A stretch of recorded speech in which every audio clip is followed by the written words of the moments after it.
I have yet to give a speech or have a meeting where somebody doesn't ask me the millennial question. What's the millennial question? Apparently, millennials as a generation, which is a group of people who were born approximately 1984 and after, are tough to manage.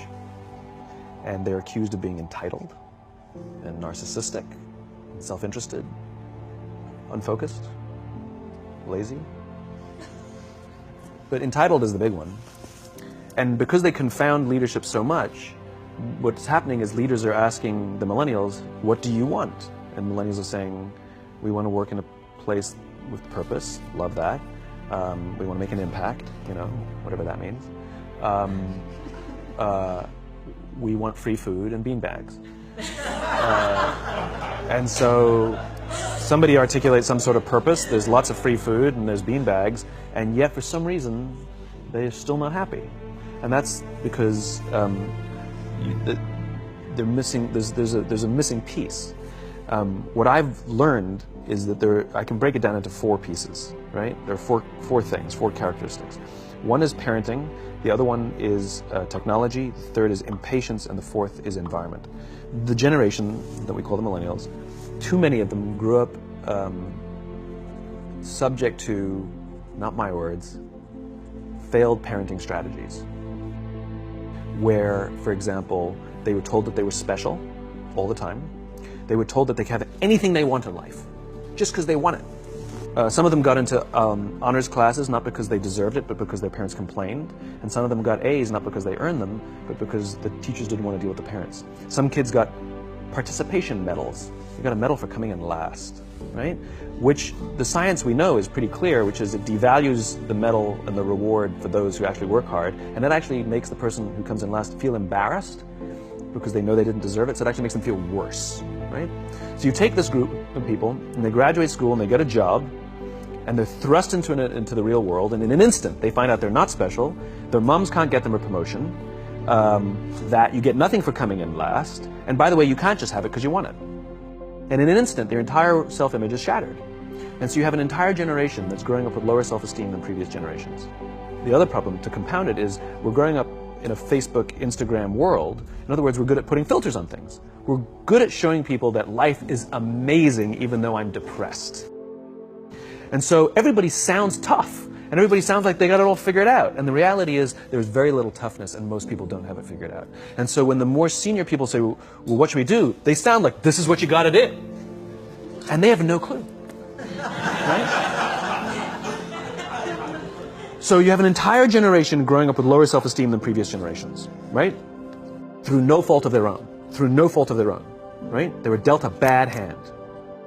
Now let's add in technology. We know that engagement with social media and our cell phones releases a chemical called dopamine. That's why when you get a text, it feels good. Right? So, you know, we've all had it where you're feeling a little bit down or feeling a bit lonely, and so you send out 10 texts to 10 friends, you know, hi, hi, hi, hi, hi, because it feels good when you get a response. It's why we count the likes, it's why we go back 10 times to see if my Instagram is growing slower, did I do something wrong? Do they not like me anymore, right? The trauma for young kids to be unfriended, right?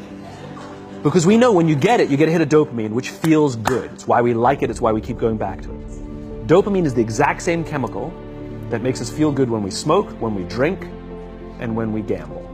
In other words, it's highly, highly addictive, right? We have age restrictions on smoking, gambling, and alcohol, and we have no age restrictions on social media and cell phones, which is the equivalent of opening up the liquor cabinet and saying to our teenagers, hey, by the way, this adolescence thing, if it gets you down... But that's basically what's happening. That's basically what's happening, right? That's basically what happened. You have an entire generation that has access to an addictive, numbing chemical called dopamine through social media and cell phones as they're going through the high stress of adolescence. Why is this important? Almost every alcoholic discovered alcohol when they were teenagers. When we're very, very young, the only approval we need is the approval of our parents. And as we go through adolescence, we make this transition where we now need the approval of our peers. Very frustrating for our parents, very important for us. It allows us to acculturate outside of our immediate families into the broader tribe, right? It's a highly, highly stressful and anxious period of our lives, and we're supposed to learn to rely on our friends. Some people, quite by accident, discover alcohol and numbing effects of dopamine to help them cope with the stresses and anxieties of adolescence. Unfortunately, that becomes hardwired in their brains, and for the rest of their lives, when they suffer significant stress, they will not turn to a person, they will turn to the bottle. Social stress, financial stress, career stress, that's pretty much the primary reasons why an alcoholic drinks, right? What's happening is, because we're allowing unfettered access to these dopamine-producing devices and media, basically it's becoming hardwired, and what we're seeing is, as they grow older, too many kids don't know how to form deep, meaningful relationships. Their words, not mine. They will admit that many of their friendships are superficial. They will admit that their friends, that they don't count on their friends, they don't rely on their friends, they have fun with their friends, but they also know that their friends will cancel on them if something better comes along. Deep, meaningful relationships are not there because they never practice the skill set, and worse, they don't have the coping mechanisms to deal with stress. So when significant stress starts to show up in their lives, they're not turning to a person, they're turning to a device, they're turning to social media, they're turning to these things which offer temporary relief. We know, the science is clear, we know that people who spend more time on Facebook suffer higher rates of depression than people who spend less time on Facebook. These things balance. Alcohol is not bad, too much alcohol is bad. Gambling is fun, too much gambling is dangerous. There's nothing wrong with social media and cell phones. It's the imbalance. If you're sitting at dinner with your friends and you're texting somebody who's not there, that's a problem. That's an addiction. If you're sitting in a meeting with people you're supposed to be listening to and speaking, and you put your phone on the table, face up or face down, I don't care, that sends a subconscious message to the room that you're just not that important to me right now, right? That's what happens. And the fact that you cannot put it away is because you are addicted, right? If you wake up and you check your phone before you say good morning to your girlfriend, boyfriend, or spouse, you have an addiction. And like all addiction, in time, it'll destroy relationships, it'll cost time, and it'll cost money, and it'll make your life worse. So you have a generation growing up with lower self-esteem that doesn't have the coping mechanisms to deal with stress. Now you add in the sense of impatience. They've grown up in a world of instant gratification. You want to buy something, you go on Amazon, it arrives the next day. You want to watch a movie? Log on and watch a movie. You don't check movie times. You want to watch a TV show? Binge. You don't even have to wait week to week to week, right? I know people who skip seasons just so they can binge at the end of the season, right? Instant gratification. You want to go on a date? You don't even have to learn how to be like, hey. You don't even have to learn and practice that skill. You don't have to be the uncomfortable one who says yes when you mean no, and says no when you mean no, but yes when you... You don't have to swipe right. Bang, I'm a stud. Right? You don't have to learn the social coping mechanisms. Everything you want, you can have instantaneously. Everything you want, instant gratification. Except job satisfaction and strength of relationships, there ain't no app for that. They are slow, meandering, uncomfortable, messy processes. And so I keep meeting these wonderful, fantastic, idealistic, hardworking, smart kids. They just graduated school. They're in their entry-level job. I sit down with them and I go, how's it going? They go, I think I'm going to quit. I'm like, why? They're like, I'm not making an impact. I'm like, you've been here 8 months. You know? It's as if they're standing at the foot of a mountain and they have this abstract concept called impact that they want to have in the world, which is the summit. What they don't see is the mountain. I don't care if you go up the mountain quickly or slowly, but there's still a mountain. And so what this young generation needs to learn is patience. That some things that really, really matter, like love, or job fulfillment, joy, love of life, self-confidence, a skill set, any of these things, all of these things take time. Sometimes you can expedite pieces of it, but the overall journey is arduous and long and difficult. And if you don't ask for help and learn that skill set, you will fall off the mountain, or you will, the worst case scenario, and we're already seeing it, the worst case scenario is we're seeing an increase in suicide rates, we're seeing an increase in this generation, we're seeing an increase in accidental deaths due to drug overdoses, we're seeing more and more kids drop out of school or take leaves of absence due to depression. Unheard of. These are all, this is really bad. The best case scenario, those are all bad cases, right? The best case scenario is you'll have an entire population growing up and going through life and just never really finding joy. They'll never really find deep, deep fulfillment in work or in life. They'll just waft through life, and it'll be just, it's fine. How's your job? It's fine.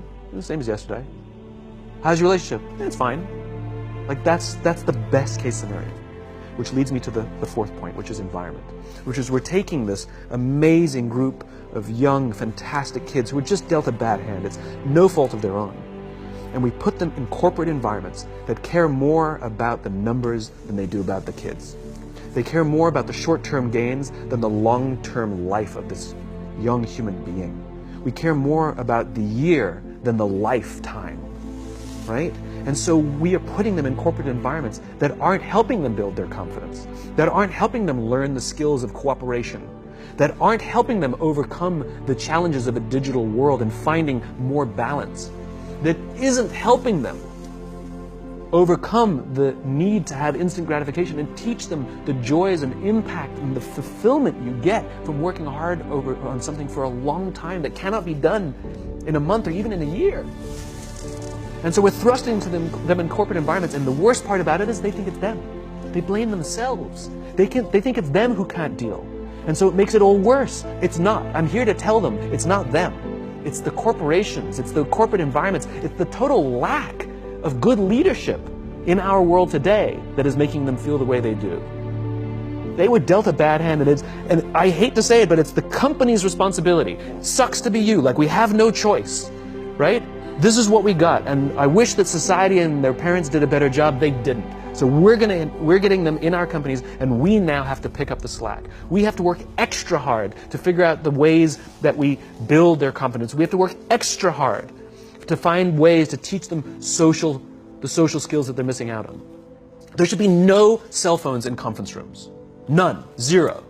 And I don't mean the kind of like sitting outside waiting to text. I mean like when you're sitting and waiting for a meeting to start, this is what we all do. We all sit here and wait for the meeting to start. Meeting starting? Okay. And we start the meeting. No, that's not how relationships are formed. Remember we talked about it's the little things? Relationships are formed this way. We're waiting for a meeting to start and we go, how's your dad? I heard he was in the hospital. Oh, he's really good. Thanks for asking. He's actually at home now. Oh, I'm really glad. That was really amazing. I know, it was really scary for him. That's how you form relationships.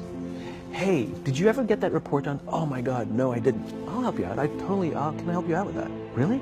That's how trust forms. Trust doesn't form at an event in a day. Even bad times don't form trust immediately. It's the slow, steady consistency.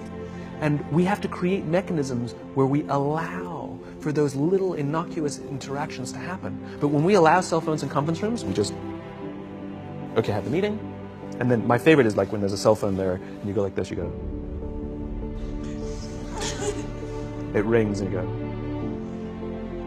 I'm not going to answer that. Mr. Magnanimous, you know? When you're out for dinner with your friends, like I do this with my friends. When we're going out for dinner and we're leaving together, we'll leave our cell phones at home. Who are we calling? Maybe one of us will bring the phone in case we need to call an Uber or take a picture of our meal. That goes without saying, come on. I'm an idealist, but I'm not insane. You know? Not a heathen. I mean, it looked really good. We'll take one phone.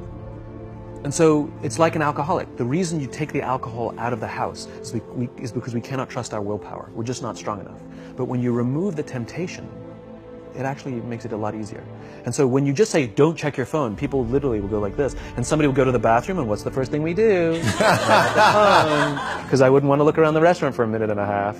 But if you don't have the phone, you just kind of enjoy the world.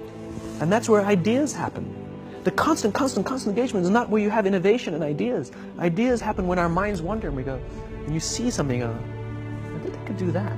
That's called innovation, right? But we're taking away all those little moments, right? You should not, and none of us should charge our phones by our beds. We should be charging our phones in the living rooms, right? Remove the temptation. You wake up in the middle of the night because you can't sleep, you won't check your phone, which makes it worse. But if it's in the living room, it's relaxed, it's fine. But it's my alarm clock. Buy an alarm clock. They cost $8, right? I'll buy you an alarm. But the point is we now, in industry, whether we like it or not, we don't get a choice. We now have a responsibility to make up the shortfall and to help this amazing, idealistic, fantastic generation build their confidence, learn patience, learn the social skills, find a better balance between life and technology. Because, quite frankly, it's the right thing to do.